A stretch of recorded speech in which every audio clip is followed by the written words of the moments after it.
Hi, this is Ben. Let's have a brief discussion about acid-base physiology. Do you know the normal pH of blood?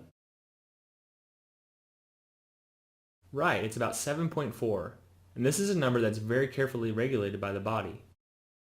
The main buffering system in the blood uses bicarbonate and CO2. Any excess acid in the blood can combine with bicarb to produce CO2 and water, which keeps the pH relatively constant.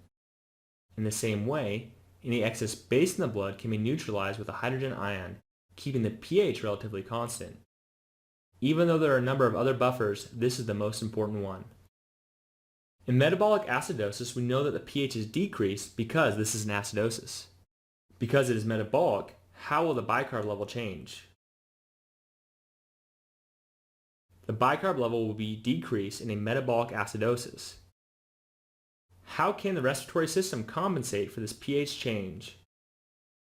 Well, to counter the metabolic acidosis, our bodies attempt to induce respiratory alkalosis by hyperventilating. We blow off as much CO2 as we can so that we can try to normalize our blood pH.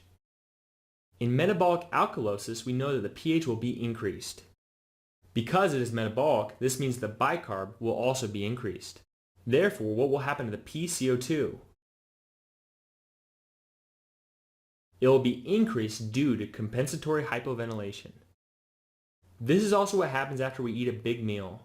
When the gastric parietal cells secrete hydrochloric acid into the stomach to begin the digestion of food, they also secrete bicarb ions across the basolateral membranes into the blood, causing a slight elevation in total blood pH. In order to compensate for this alkalosis, we start hypoventilating in an effort to retain as much CO2 as possible. In layman's terms, this is what's called a food coma. This term isn't all that high yield, nor will you see it on your board exam, but hey, now you know the physiology behind it. In respiratory acidosis, the pH will be decreased. What will this do to the pCO2?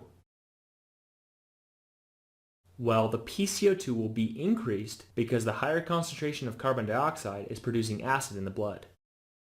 Can you think of one clinical situation they may present as a respiratory acidosis? Well, opiate overdose, i.e. heroin, can cause a respiratory acidosis secondary to respiratory depression. The patient slows the respiratory rate, leading to CO2 buildup and subsequent acidosis. How do you think the kidneys will respond? Well, they will increase their bicarb production. And do you remember the name of the enzyme that turns CO2 into an acid? Right, that's carbonic anhydrase. Moving on, in respiratory alkalosis, the pH will be increased. What will this do to the bicarb? First, we have to understand that the pCO2 will be decreased, and this is because excess amounts of CO2 would have to be blown off in order to cause an alkalosis. Therefore, the kidneys would respond by decreasing bicarb production, so bicarb concentration will also be decreased. Can you think of a commonly tested medication toxicity that might predispose someone to respiratory alkalosis? Correct, salicylate overdose. Now for the exam, you should be familiar with the concept behind the Henderson-Hasselbalch equation. This equation relates the concentrations of bicarb, carbonic acid, and carbon dioxide all to the pH. I like to think of it very simply as higher bicarb will increase the pH by bonding to hydrogen ions, and higher CO2 will decrease the pH because the carbon dioxide forms hydrogen ions. You might say, hey, doesn't carbon dioxide also form bicarb? Well, yes it does, but remember that pH is a measure of the hydrogen ion concentration and not bicarb concentration. So now let's look at some terminology. Something ending in osis refers to a process that tends to shift the pH in a certain direction. For example, an acidosis is any process that tends to make the pH lower, and an alkalosis is any process that tends to make the pH higher. However, those words don't directly refer to the pH of the blood, since there can be multiple such processes that exist at any point in time. In other words, just because you know someone has an acid-like process occurring doesn't mean that they have an acidemia. Another useful distinction is metabolic versus respiratory. Respiratory processes are those that are caused by changes in CO2 ventilation, whereas metabolic processes involve changes that are independent of the lungs. So before we go through the specific causes of the acidoses and alkaloses, Remember that a metabolic acidosis has a low bicarb as the primary disturbance, and this causes what respiratory change? Right, hyperventilation to get rid of CO2 as compensation.